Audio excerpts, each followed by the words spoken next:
que agora é nossa vez. Contem comigo que eu conto com vocês. E quem quiser pode cantar. Lá, lá, lá, lá, lá.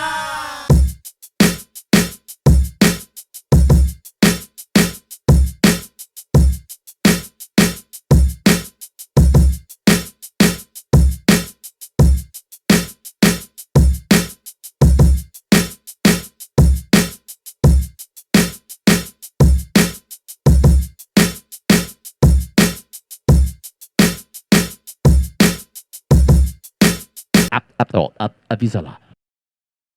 Firmeza, firmeza, firmeza total. Começando aqui mais um programa Avisa Lá. E agora vocês vão conhecer um cara especial que eu tenho a honra de trazer aqui pra vocês. E é o seguinte, ó. Esse mano, ele faz grafite desde 1984. Nós estamos aqui hoje, nós vamos trocar uma ideia sobre arte urbana, sobre cultura hip hop, sobre os trabalhos das artes plásticas dessa cultura urbana, certo? Minho Ribeiro, seja bem-vindo, meu parceiro! Salve, salve, João. Obrigado aí, um prazer estar por aqui. Vamos lá, vamos somar. É isso aí. Mas, Minho, vamos começar lá. Vamos lá no início, certo? Onde você nasceu? Que cidade foi? Você é aqui de São Paulo? Que lugar que você é? Com quantos anos você tá aí na batalha aí? Diz aí. Bom, eu nasci em 71 e com 12, 13 anos que eu tive um pouco mais de certeza do que eu queria para minha vida. E aí andando de skate, dançando de break, ou seja, a cultura hip hop chegando, a cultura urbana, né, chegando, uma coisa que a gente tinha grande dificuldade, mas era tudo novo.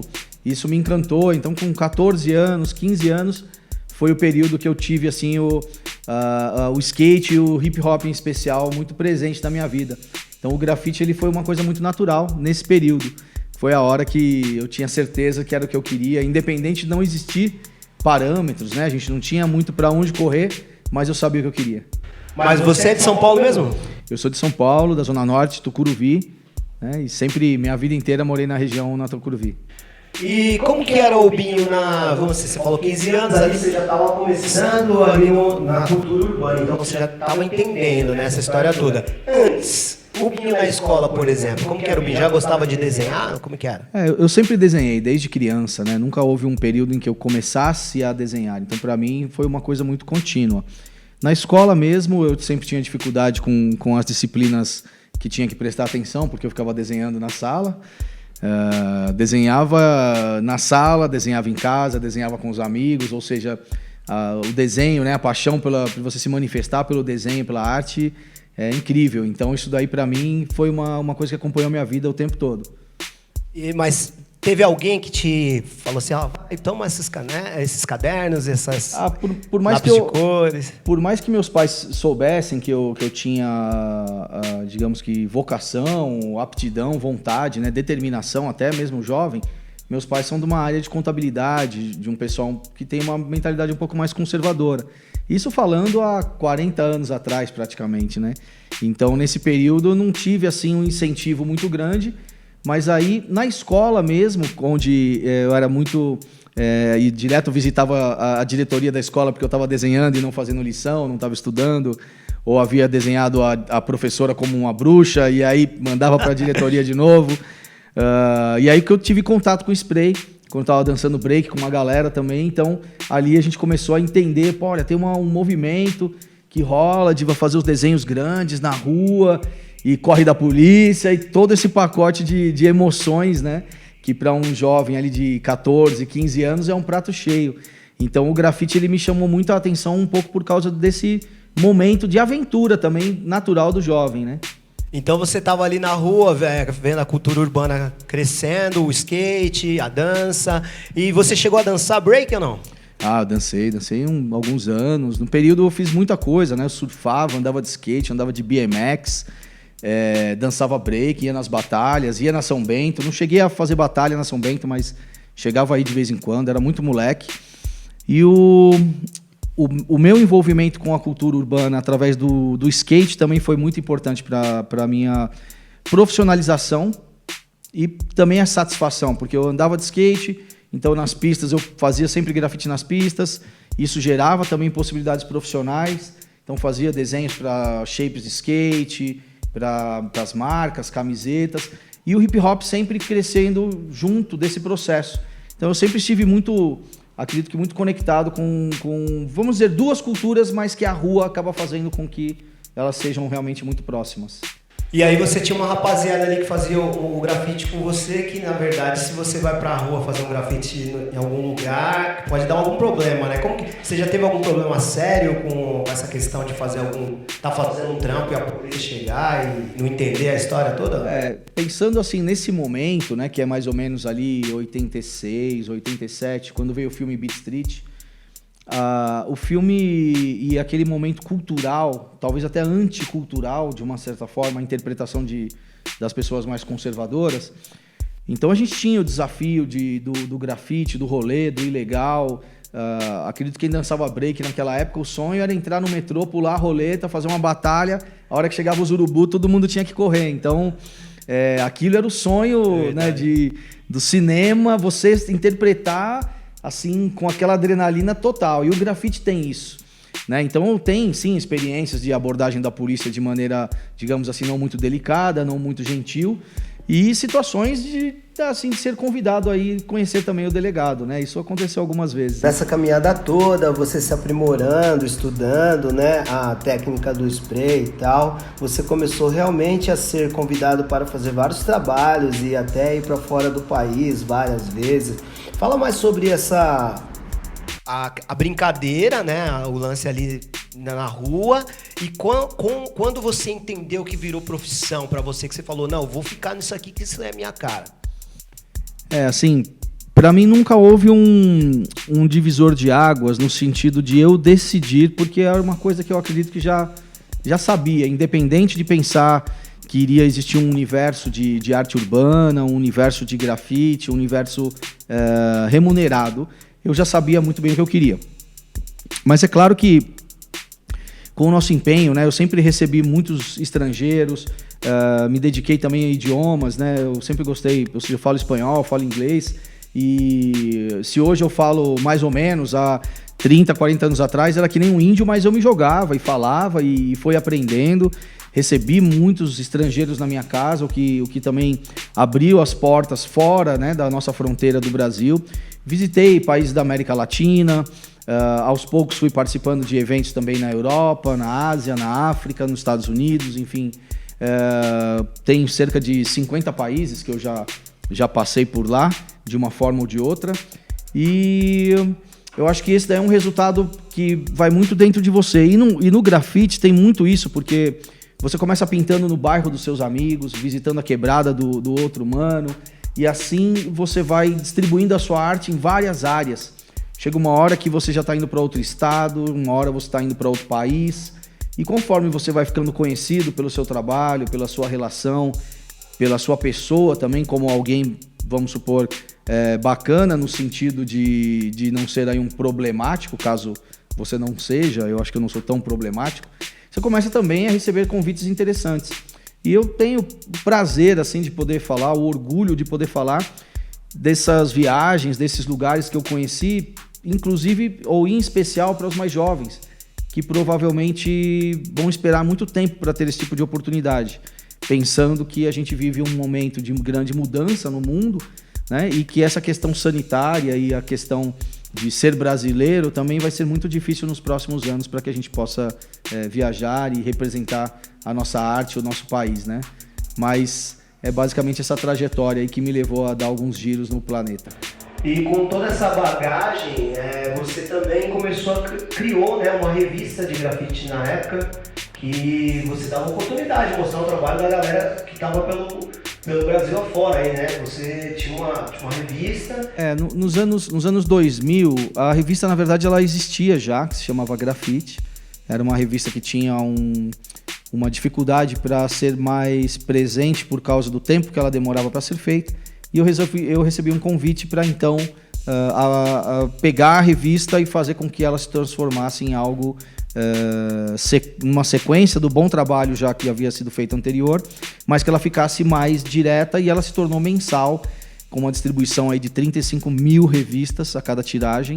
Esses são números que somente grandes revistas conseguiram atingir. E a gente ficou por 10 anos conseguindo fazer uma comunicação entre todo o país e, de uma certa forma, muitas partes do mundo também me mandavam fotos. Como eu sempre tive muitos amigos ao redor do globo, então eu sempre recebia material do Japão, material da Europa, de todo lugar, e era muito legal, porque ela se tornou o principal ponto de comunicação entre os artistas também no Brasil.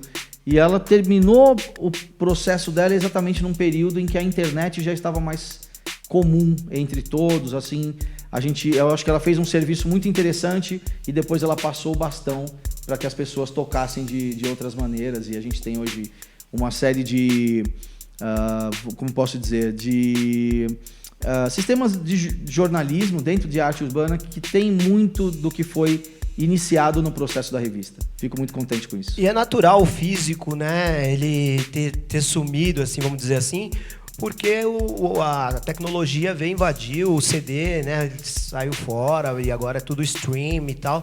Então essa evolução é natural, né? Você enxerga isso de uma maneira positiva, não é isso? Eu acho que eu tenho que olhar positivamente porque ela fez parte de um processo. Eu não gosto de dizer que ela terminou, eu acho que ela concluiu aquele período que ela tinha que fazer, e a partir dali o digital passou a informação de uma forma muito bacana. Mas o conteúdo físico ainda é muito legal, né? De você pegar um livro na mão, você olhar os detalhes de outra forma, você virar ali de uma outra maneira. A gente pega uma revista e fica querendo virar as páginas assim com o dedo, e não é assim que vira, né? Já tá meio maluco. Mas eu acho que o orgânico, o físico também é muito clássico, muito bacana de ter. Talvez as revistas voltem como o vinil tá voltando com força aí. Todos os artistas agora estão querendo fazer o vinil, né? Pra poder pegar, olhar a ficha técnica e tal. Tem um saudosismo, né? Você tem um tempo diferente, você tem um romantismo diferente. Você pegar um livro, pegar um material na sua mão. Acho que é um tempo que você sai fora da tecnologia e se encontra novamente ali num algo que fez muito importante na sua vida, né? Então, eu acho que cada coisa, nesse aspecto, teve o seu tempo. E eu não digo que a revista deva voltar, mas é claro que segmentos semelhantes aos pouquinhos vão aparecendo e é bem legal. Beleza. Então me fala também agora dos projetos da Bienal, o museu a céu aberto. Me conta mais sobre esses projetos, que também são projetos que deixam o grafite no seu devido lugar, né? Com prestígio, com os valores que merece, né? Assim, essa busca, você tem a busca pessoal como artista, que nunca interrompe, e eu tenho minha parte também como jornalista, como curador, ou seja, como organizador, né? Produtor cultural também. E isso é satisfatório quando a gente percebe que aquilo que a gente plantou lá atrás teve resultado. Muitos artistas que passaram pelas bienais que eu organizei hoje despontaram no mercado, conseguem ter assim suas obras com uma certa valorização, com um trabalho bacana. Então esse empenho, né, desse backstage, às vezes as pessoas não, né, nessa parte interna, as pessoas não percebem o quanto ela é importante. Mas a gente vê que se não houvesse isso, talvez o reconhecimento da nossa cultura tivesse um pouquinho mais de dificuldade. Acho que muito do que a gente conquistou deve-se a diversas pessoas que somaram nesses projetos. Eu não fiz nada sozinho, sempre vocês nos apoiaram, diversos artistas, pessoal de produção, pessoal de organização, como os lugares que passamos, como o MUBI, Ibirapuera, Memorial da América Latina, onde acontece a 5ª Bienal, são 10 anos de Bienal, e tudo feito assim na raça, né? A gente não tem um apoio robusto de forma a fazer as coisas do jeito que eu gostaria, pelo menos não ainda, mas só o fato de ter conseguido fazer e continuar com esse projeto já é algo bastante importante. O outro que você citou, né, o MAAU, o Museu de Arte Urbana, o Museu Aberto de Arte Urbana, que fica na Cruzeiro do Sul, na Avenida. São 2 quilômetros de murais, né, são 200 artistas já participaram. Ele acaba dependendo de situações que às vezes envolvem também política. Mesmo não tendo projeto e recurso, a gente tem feito algumas coisas de forma esporádica. A grande dificuldade lá é porque o espaço é muito dividido com a moradia de rua e alguns desses moradores de rua fazem fogueiras nos painéis, onde tem os painéis. Então é um local que depende muito de um esforço da prefeitura para ajudar a solucionar um problema ou diminuir um problema, para que você possa aí então entrar com a arte do jeito que ela acredito que deveria ser o papel dela, né? Mas aos pouquinhos a gente vai fazendo. Exatamente. E é inspirador esses dois projetos, né? Porque quem visita acaba conhecendo a cultura urbana, o grafite, assim, a arte, né? Os desenhos. E a criançada, eu né, participei de, acho que todas as Bienal, a gente participou, obrigado, né? Pela parte que nos toca. E, assim, a gente via a criançada lá, assim, falando, nossa, eu quero ser isso, eu vou ser isso. Então, acho que quando você leva o grafite para um patamar desse, você acaba fazendo com que você traga realmente a arte para que as pessoas dêem o seu devido valor, né? Então, eu vi muita gente lá sair de lá que, se bobear, hoje já estão fazendo grafite também por conta desses eventos, né? Acho que um dado muito legal é que muitas dessas pessoas não tinham sequer ido a um museu, nunca tinham entrado em um museu, sempre entenderam que o museu era para pessoas de uma outra classe, digamos assim, social. E quando você faz uma exposição dessa, uma bienal, que você tem uma iluminação adequada, que o artista tem um espaço para ele expor o trabalho dele de uma forma muito bacana, você percebe que você não está chamando só o artista, mas você está chamando a comunidade.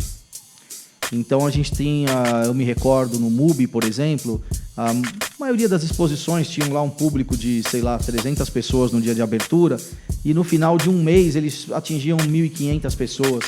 E nós fizemos uma exposição que em um mês tivemos 55 mil pessoas visitando. Nossa. Isso entre diversas classes sociais, diversos países visitando, muita mídia, sempre tinha muita televisão. Então você consegue fazer com que aquela pessoa que nunca tinha conseguido tirar os seus pais de casa para ir a um museu, algo assim, tinha essa oportunidade. Então a gente recebia ônibus que vinham da periferia, que o pessoal fazia uma vaquinha para fretar o ônibus, para poder visitar a exposição, com pessoas que nunca tinham pisado no museu. E provavelmente, se não fosse a gente trazer aqueles jovens que são representantes daquela comunidade, talvez eles também não teriam ido. Então é gratificante perceber que um serviço feito para valorizar a arte também tem a capacidade, né, de desmistificar, de quebrar esse muro, de trazer essas pessoas para um espaço que é para elas, que é para todas as pessoas. E a arte, né, em especial a arte de rua, o grafite, que está em qualquer lugar, para o rico, para o pobre, para quem gosta, para quem não gosta também. Então eu me sinto muito feliz assim, em ter essa contribuição para esse reconhecimento também. Nós conseguimos levar aqui vários ônibus também para as bienais e foi muito legal a resposta da criançada na volta. As professoras faziam um trabalho depois com a criançada e o resultado é exatamente esse, né? A galera não tinha noção, nunca tinha ido em um museu, né? E eles voltavam tudo maravilhados, né? Então a gente é muito importante mais eventos como esse, né? Para que a gente possa realmente conseguir, com a ajuda de todos, levar essa galera, né? Romper essas barreiras, né? Essa diferença que existe e que deixa quem mais precisa tão longe da arte, né? Então acho que a arte ela é uma necessidade humana e ela precisa estar no nosso cotidiano, não é isso? Mas é exatamente isso daí, uma grande oportunidade para desenvolver também um trabalho cultural, social, né? Exatamente. Binho, e no lance da moda, né? Eu sei que tem umas camisetas, umas mochilas, você falou do shape de skate. Como é que funciona tudo isso? Você tem uma loja, você vende pela internet. Como deu essa história de querer trazer os desenhos para moda também, assim? Bom, eu tenho uma marca chamada Terceiro Mundo, que a gente usa ela como um selo, não só como uma marca de roupa ou de projetos que fazemos. Hoje em dia tem sido um pouco difícil da gente manter a produção, porque ficou também complicado de manter uma loja que a gente tinha na Galeria do Rock. A gente ficou 10 anos com essa loja por lá. Mas já há 4 anos, tendo muita dificuldade financeira para manter a loja, eu achei melhor encerrar por um tempo. E tendo oportunidade, a gente vai soltando novas peças. Nesse momento agora, por exemplo, eu estou trabalhando um novo ateliê que fica ali no Beco do Batman, na Vila Madalena. É um espaço muito bacana, que eu vou poder receber melhor as pessoas do que eu podia fazer antes no ateliê na minha casa. Então ali é específico para isso, onde terei cursos, terá também uma lojinha Terceiro Mundo, onde a gente tem uns parceiros bem legais de tinta, de produtos e situações que vão somar ali para que a gente tenha uma força maior, né? O mercado hoje em dia ele ficou muito confuso, então tem pessoas se dando bem, mas a grande maioria das pessoas vem enfrentando muita dificuldade, pela própria maneira e as mudanças do mercado. Então, até mesmo para você manter um projeto de internet, mesmo sendo uma loja, você vai ter que separar um tempo bem grande para isso. E eu tenho focado um pouquinho mais no meu trabalho como artista, nos projetos que eu venho tendo nesse sentido. E a parte da marca acaba ficando um pouquinho ao redor. Mas no devido momento, ela vai despontar de novo na maneira correta, na forma que deve ser. Beleza. E nesse momento que a gente está vivendo de pandemia, né, do coronavírus aí, surgiu o Social Vírus, né? Fala pra galera um pouco do Social Vírus, por que você criou essa ideia e como é que tá essa história hoje? Bom, eu tento não puxar o crédito para mim, eu acho que alguém assoprou no meu ouvido e eu apenas reproduzi. Mas a ideia do Social Vírus foi criar uma ferramenta que os artistas pudessem aumentar o leque profissional, no sentido de ter um diálogo diretamente com quem pode comprar, vendendo obras às vezes com valores diferenciados, e ao mesmo tempo colocar uma consciência social, onde o artista vende a obra e ele recebe, ele entrega e ele pega um recurso, uma parte desse recurso que ele recebeu, ele doa para onde ou o que ele quiser. Se ele estiver passando por uma necessidade, ele está fazendo um social para ele também. Se ele sabe de um amigo que está passando por uma necessidade, ele pode comprar uma arte desse cara, ele pode simplesmente doar o dinheiro, ele pode comprar uma cesta básica, ele pode comprar várias cestas básicas, ele pode comprar um botijão de gás e levar para alguém que ele sabe que está precisando, né? Então ele pode fazer uma compra de produtos de higiene e levar para um pessoal que mora na rua, que às vezes precisa. Então a ideia, ela é uma ferramenta, não tem uma página, não tem um organizador, não tem um site, você faz tudo, independente. Então, dessa forma, eu, logicamente, me desonero da responsabilidade de tomar conta do dinheiro de alguém para fazer alguma doação e cada um cuida do seu. Né? Você sabe qual é o parente, qual é o amigo, qual é o vizinho que está passando por uma dificuldade maior. Exatamente. Em especial com a questão da pandemia, tem pessoas com dificuldades além daquelas que a gente já conhecia. Né? Acredito que quem vivia na miséria continua vivendo na miséria. Talvez a dificuldade seja maior, porque você vai ter mais pessoas empobrecidas, menos pessoas em capacidade, em condições de realmente ajudar. E aí essa ferramenta fez esse link. Muitos artistas começaram a vender, além das obras dentro do Social Vírus, começaram a vender suas obras pessoais no seu ateliê. Então a gente incentivou bastante as lives, incentivou bastante o artista a dialogar com o seu público, convidar a galera para comprar. Quem compra também é muito legal, porque o cara adquire uma obra que, independente do valor dessa obra, ele sabe que ele está ajudando o artista e também refletindo para uma parte da comunidade, da sociedade. Então se tornou realmente uma ferramenta muito legal, que agora, na semana que vem, dia 31, faz um ano que ela foi lançada e a gente faz aí um grande esforço de comunicação entre diversos meios. Obviamente vocês estão convidados a participar de alguma forma. Dessa vez o Instagram podem ter 4 pessoas ao vivo e a nossa ideia é todo mundo entrar na sala de todo mundo, dar um salve, dar um alô e começar a montar uma corrente nacional. Legal.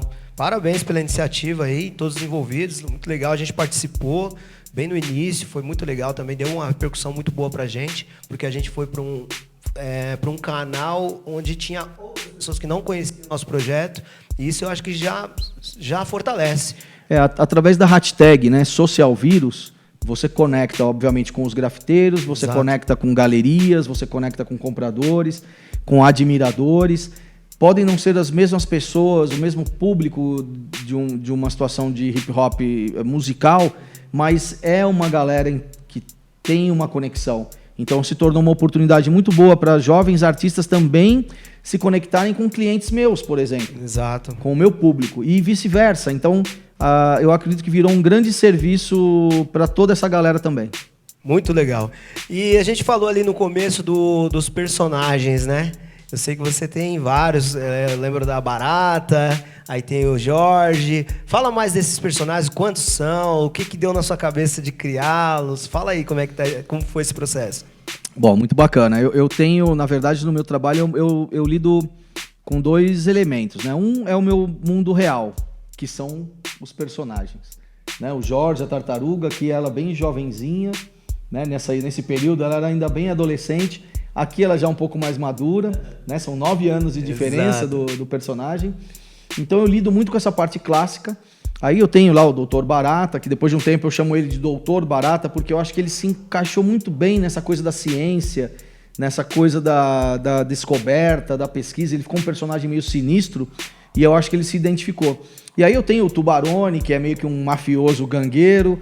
Tenho também o Chico Urubu, que é um personagem também muito bacana, que é um dos primeiros que eu criei desde o período lá dos 13, 14 anos que eu fazia curso de desenho. Eu já venho riscando esses personagens de uma certa forma. Eles ficaram compactos, ou seja, eles nasceram agora, mas eles vêm sendo, os embriões deles, né, vêm sendo trabalhados já há muitos anos.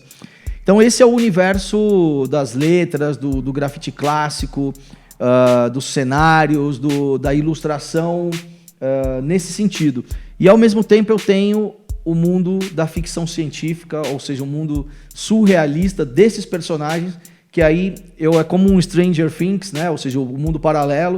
E aí eu tenho, no caso, polvo, eu tenho um peixe, eu tenho uma coruja, cobra, eu tenho vários animais normalmente fragmentados, tenho as abelhas, que eu venho fazendo bastante agora, que dialoga de uma forma um pouquinho diferente dentro do universo de grafite, mas um pouquinho mais, digamos que assim, acadêmico, um pouquinho fora desse clássico, porém acaba tendo um diálogo muito legal também. Legal. Eu acho todos incríveis, né? Acho sensacionais. Inclusive na área da decoração, quando você coloca lá, vamos supor, no Google casas grafitadas, a primeira coisa que aparece é uma casa com uma carpa dentro, né? E que, por sinal, ficou show de bola nessa área da decoração, né? E como é que tá esse mercado? Esse mercado, ele é aquecido, ele tá fraco, nesse momento que a galera tá em casa, como é que tá rolando isso? Esse mercado, vamos dizer, de arte, né? Quando a gente coloca um grafite dentro da casa, às vezes uma casa de alto padrão, é que nem fazer uma tatuagem, né? A pessoa que está fazendo, ela é meio moleque naquele momento, né? Meio moleca, meio moleque, meio... né? Vou aprontar, vou fazer um grafite na minha casa. Muitas pessoas são apaixonadas pela arte, gostam muito da minha pintura ou de algum outro artista, enfim. Mas esse é um universo muito presente, muito crescente. Então você tem essa parte que logicamente passa pelos arquitetos, passam por pessoas que têm um conhecimento maior, que têm acesso à cultura, que têm acesso ao bom gosto de uma forma polida. E aí cabe muito aos artistas que queiram ou que gostarem da ideia de entrar nesse espaço, ter uma preocupação especial com acabamento, ter uma preocupação especial com os estudos necessários para você ter uma obra de alto nível, né? Não é simplesmente fazer um grafite dentro da casa. Você tem que fazer algo que fique realmente bacana, no sentido de fino, elegante, agradável, né? Ninguém vai pôr uma coisa horrorosa dentro de casa, a não ser que você vá, não sei, fazer a casa do falecido Zé do Caixão, por exemplo. Você faria ali uma coisa horrorosa que seria lindo para o propósito. Mas esse lance é assim, a pessoa encomenda a arte ou você chega no local e fala assim, eu acho que aqui cabe isso? Funciona de várias maneiras, né? Às vezes eu sugiro algo, mas normalmente eu tento saber da pessoa qual é a expectativa dela, né? A pessoa quer uma melodia com cores, uma coisa alegre, ela já gosta de um elemento específico, então eu tento buscar a expectativa do cliente, até para que ele fique, obviamente, contente e que isso daí gere outras oportunidades, né? Eu acho que não adianta nada você querer fazer um trabalho na casa de uma pessoa e ela não curtir. Ela pode até te pagar, você tem sua foto, mas o bacana é ela gostar, ela ter orgulho daquilo que ela adquiriu. Muito bom. Ô, Bim, fala também do trampo que você fez lá na São Bento, né? Que representa muito bem ali a nossa cultura hip hop. Você fez o Jorge, inclusive, ali com um box, um gravador. Fala um pouco desse trampo, como é que foi a ideia de fazer ali, qual foi o convite, quem te convidou. Porque é um trabalho que está sendo muito representativo. Eu vejo nas postagens de várias pessoas, né, da cultura hip hop, eles param e postam a foto junto com o Jorge ali. Ali foi uma oportunidade fantástica, primeiro pelo lugar onde se encontra, né, na São Bento, o berço do hip hop na América Latina, bem dizendo. E o convite surgiu da Secretaria Municipal de Cultura pelo fato deles terem aquele prédio em condições de ser feito um painel, e eles tiveram a sensibilidade de convidar um artista do grafite e não simplesmente, sem menosprezar obviamente ninguém, mas um muralista para fazer a pintura ali. E conforme eu recebi esse convite, eu pensei, bom, eu acho que ali tenho que fazer alguma coisa totalmente em sintonia com o lugar, né? Algo que eu possa falar sobre os nomes, sobre as pessoas que fizeram parte daquilo. Então, no Boombox, por exemplo, tem lá uma fita cassete ali do Taíde DJ1, escrito até a caneta, assim. O Taíde fez uma foto lá, foi bem legal. Na entradinha você tem também outras homenagens, como o Nelson Triunfo, como o pessoal, as crews de break que ficavam ali das batalhas iniciais, como os grafiteiros, quando eu comecei, junto com os Gêmeos, o Espeto, o Tinho, o Viché. Então, foi uma oportunidade, assim, de uma satisfação enorme, né? Foram 15 dias de trabalho. Eu escolhi exatamente iniciar na semana entre Natal e Ano Novo e terminamos na primeira semana de janeiro de 2020. Então foi uma enorme conquista também de estratégia que nós tivemos ali para poder fazer a cidade vazia. Então a gente conseguia conversar, por exemplo, da rua com o artista que estava em cima da plataforma, assim como se estivesse na mesma sala. Porque era um silêncio na cidade de São Paulo, uns dias maravilhosos. Então, a cidade estava vazia porque naqueles dias todo mundo vai para a praia, viaja para todo lado e a cidade fica vazia. Entendi. Mas logo em seguida eu fui para a Turquia, fui para a Tunísia, aliás, né? E da Tunísia retornei para o Brasil umas semanas do Carnaval. Tivemos aquele Carnaval, né? O Carnaval fim do mundo, né? Quem se lembra sabe. É verdade. E depois o resultado que a gente está vivendo aí, certamente ainda esse ano inteiro, com a questão da pandemia e de toda o distanciamento social e as impossibilidades da gente se confraternizar como a gente fazia antigamente. Novos tempos, né? E tá difícil a coisa, hein? Mas, Binho, e aí? Aí, o que você pensa agora para esse futuro aí, pensando nessa, como o Brasil está, essa realidade que a gente já está no terceiro mês, né, de 2021, com os números crescente, né, em contaminados, em óbitos. O que você está imaginando para sua vida aí para frente, os projetos? O que você fala para a galera? Eu primeiro, né, a gente compartilha e convive com essa tristeza, né? A gente dá um sorriso, a gente brinca, a gente tenta em alguns momentos se afastar da realidade, porque a gente precisa disso também, né? A celebração eu acho que é para que você se sinta bem, e a gente vai ter que viver com isso durante um bom tempo. Então, acredito que todo mundo que vive na área do entretenimento, que vive na área cultural, vai ter que se reencontrar, se reinventar. Eu, como artista, não cheguei na primeira fase da pandemia. Eu tive, obviamente, todas as questões internacionais canceladas, trabalhos importantes foram cancelados e tudo mais. Porém, no Brasil, existia um volume de trabalhos indoors, venda de telas e situações que foram acontecendo. Os grafites na rua, mantendo uma distância comum até entre os artistas. Ninguém fica também se abraçando, se lambendo, bem dizendo, né? E hoje eu acho que isso está mais claro. Então a gente encontra os amigos, cumprimenta, pinta, um vai pintar aqui, o outro vai pintar ali, troca uma ideia, mas você já não tem aquele calor humano como acontecia antigamente. Então o que eu penso para um futuro é essa adaptação que já está acontecendo e que a gente vai ter que passar por ela. Muitas pessoas talvez não consigam atravessar esse rio turbulento, né, que a gente está passando.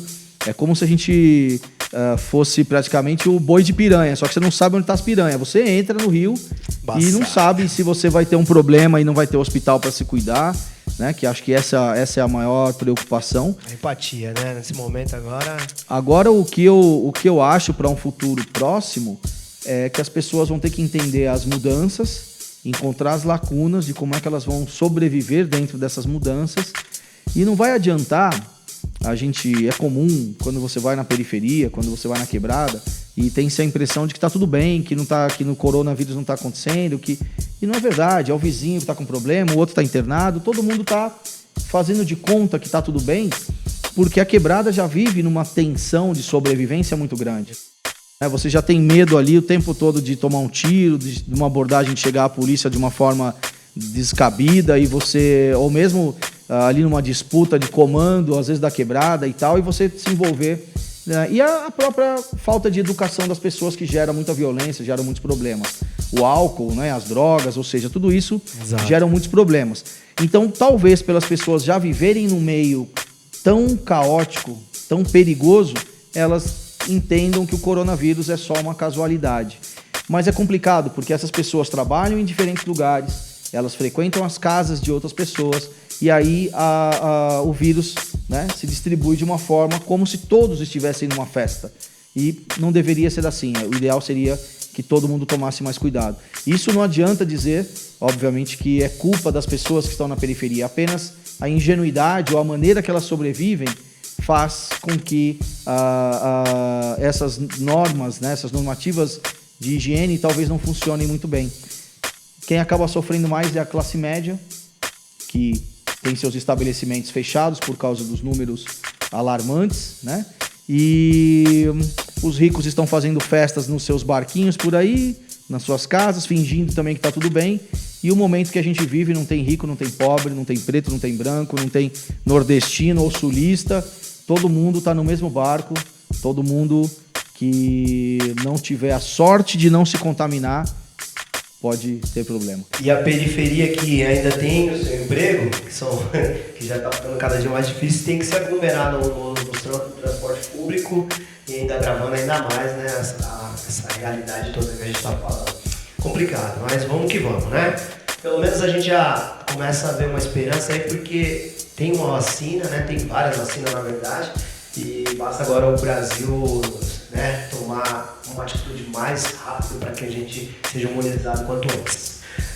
Binho, e aí essa galerinha aqui que tá assistindo a gente agora, a molecadinha que tá começando, a galera falando, nossa, o grafite e tal. Qual o recado você deixaria para essa galera? O que você falaria para eles? Qual o caminho que tem que seguir ali?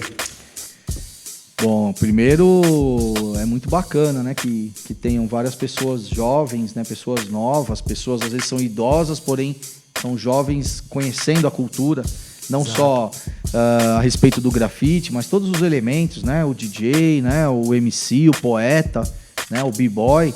Eu acho que é muito legal a pessoa se informar, saber quem é quem, não cair em buchicho de rua, não cair em situações de neguinho que só fica querendo criar confusão, criar problema. Você pode se destacar porque você é uma boa pessoa que vai atrás da informação, ou se destacar porque você ali é um alto-falante que reproduz aí, às vezes, mentiras ou loucuras de cada um. Então eu acho que o jovem, assim como todas as pessoas, tem que buscar os canais de informação sérios. Né? Você seguir um jornalista sério é como você ter um médico sério que você faz a sua consulta. Né? O jornalista, assim como o médico, ele tem o dever de falar a verdade, ele tem o dever de fazer o bem. Né? Um jornalista que faz o mal, a gente vai pensar um médico que vai querer matar o seu paciente. Responsável, né? Então, o jornalismo é isso, é falar a verdade. É importante a galera nova correr atrás e saber quem foram as pessoas que fizeram determinadas coisas, o quão difícil foi para essas pessoas fazerem, e que se hoje existe uma cena bacana de grafite, uma cena bacana de hip hop em geral, é porque essas pessoas, que talvez eu me enquadre em alguns momentos, se dedicaram bastante para que isso acontecesse, num período em que não existiam parâmetros, mas existia uma coisa que é muito importante: existia vontade, existia sonho, existia a fantasia de algo bacana que a gente pudesse fazer, e aconteceu. Então, para o jovem é isso, não deixar de acreditar, não deixar de sonhar, não deixar de se dedicar e não deixar de ser uma pessoa boa, porque as pessoas boas, elas vivem mais, elas são convidadas para ir nos lugares, para participar dos eventos, pessoas boas. E as que não se enquadram nesse nível de bondade, seja ele qual for, né, uma pessoa que acaba estando muito mais preparada para treta do que para apaziguar, ela vai se juntar com um nicho podre e provavelmente o resultado de vida dela seja desse jeito também. Acho que as portas não abrem para essas pessoas, elas vão ao contrário, elas vão se fechando, se afastando, se juntando com outras pessoas que têm problemas também desse tipo, ao contrário das boas, que sempre vai ter alguém para te dar uma mão, você não vai passar fome, você não vai dormir na rua, você não vai ter esse problema, porque sempre vai ter alguém para te ajudar. porque sabe que você é uma pessoa boa. Pô, você vai chamar alguém para participar de alguma coisa que você faça na sua casa, você vai chamar quem? Quem te traz problema, quem arruma confusão, quem chega muito louco para dar problema. Ou seja, não, né? Você vai sempre buscar as pessoas que somam, pessoas que são educadas, pessoas que são inteligentes, respeitosas, que te ajudam, que são sérias, que são honestas. Eu acho que esse é o caminho, né? Não tem outro caminho. Gente boa sempre vai ter alguém para acolher. E as pessoas que ficam só envolvidas na treta, envolvidas no problema, na picuinha, vai se isolando. Funciona assim. Beleza. Binho, e na playlist do Binho, o que rola? Nossa, hein? Bom, aí eu vou ter o meu background, né, da parte de skate, que eu gosto muito também, de hardcore, de Pennywise, de NoFX, de Bad Religion, né? No Brasil a gente tinha, não ainda tem, mas Inocentes. Mesmo o Traje a Rigor, nos anos 80, era uma música bem energética. E aí é claro que indo pro meu universo de hip hop, que eu sou apaixonado, aí vou ter que passar por Beastie Boys, Run DMC, LL Cool J, enfim, Snoop Dogg, e por aí vai, né? Você vai chegar no Brasil aí com tantos matéria-rima, né? GOG, Racionais, pô, MV Bill, é uma infinidade de grandes talentos, grandes momentos também, né? E o bacana, essa galera nova, perceber isso também, dá uma folhadinha na história, né? Dá uma olhadinha, né? O que a SNJ fazia, né? O que rolava tempos atrás e vocês vão abrir a mente para o que vocês vão fazer para o futuro, né? Então, olhar para trás é uma das maneiras também de reforçar o que você vai fazer no futuro. Eu gosto muito disso. Muito bom fazer parte dessa playlist aí. E é isso. Binho, considerações finais, se a gente não falou alguma coisa, agora é o momento de você falar, dar aquele recado, falar das redes sociais, falar dos seus contatos, para a gente poder expandir ainda mais esse mercado aí. Bom, a gente tocou aí vários assuntos legais, muitas coisas assim bem inusitadas, a maneira de falar, a oportunidade de falar do momento difícil que a gente vive. Acho que o que eu poderia dizer para somar é que as pessoas não entrem numa vibe negativa, porque a dificuldade é grande e é para muita gente. E nesse momento o que vale mesmo é a gente somar com as pessoas que têm o pensamento mais positivo, que estão ali na linha de frente querendo fazer algo, né? Se tiverem dispostos, tiverem em condições, participem desse projeto Social Vírus de alguma maneira. Você pode comprar um desenho de R$100 de um artista que vai comprar um desenho que vai virar uma cesta básica para alguém, que vai virar uma ajuda para alguém. Então, despertar o sentimento de ajuda e você também ser ajudado é muito importante. Eu tenho a agradecer, né, a você, ao Matéria Rima, ao projeto de levar informação bacana para a galera e todo o pessoal aí que está assistindo, que possam reproduzir a informação, que possam somar. E não percam tempo com fofoquinha, não perde tempo com bobeira, soma, se junta com aqueles que você acredita que andam para frente e é desse jeito que a gente vai atravessar essa crise e vai daqui a pouco aí tá fazendo novamente festas bem legais, né, com 2.000 pessoas, por exemplo. Hoje, se a gente falar de juntar 20 pessoas, já parece aglomeração. Então vamos lutar para que logo a gente possa aí se abraçar, se encontrar e festejar. Bem isso que você falou, a gente precisa ser solidário, né? E antes mesmo disso tudo aqui, o nosso encontro ele foi muito natural, né, Binho? Então a gente sempre teve um respeito e eu acho que é por isso que a gente se encontra tanto e consegue fazer as coisas de uma maneira saudável, né? Então a gente agradece a sua presença, de toda a sua equipe do Terceiro Mundo, a Silvia, a Lari, toda a galera. Estenda nossos agradecimentos a toda a sua equipe. Espero que em breve a gente consiga conhecer o ateliê lá na Vila Madalena, no Beco do Batman, do Binho, a gente possa ir lá, visitar, conhecer, comprar peças, ouvir um som, né, estar junto. E Social Vírus já estamos juntos, né, você sabe, e a gente agradece muito a sua presença para nós, como eu falei no início do programa, nós somos fãs e temos a honra de ser amigo do Binho e de toda a equipe. Então, para a gente, essas obras que fazem parte do nosso acervo, é com muito carinho que a gente guarda. Então, a gente só agradece em nome de toda a equipe, de toda a nossa galera aqui do Matéria Rima, da Bico do Corvo, do Joe. E estamos junto, o que você precisar da gente, conte conosco, viu? Muito legal, muito obrigado. Valeu aí pra todo mundo e até breve. Todo mundo firme, forte, vivo e que a gente possa se encontrar aí de maneira orgânica também. Valeu, galera. Mais um programa Avisa Lá terminando aqui hoje, certo? Muito obrigado pra vocês aí que ficaram na sintonia. Binho Ribeiro é o nome do rapaz. Avisa Lá.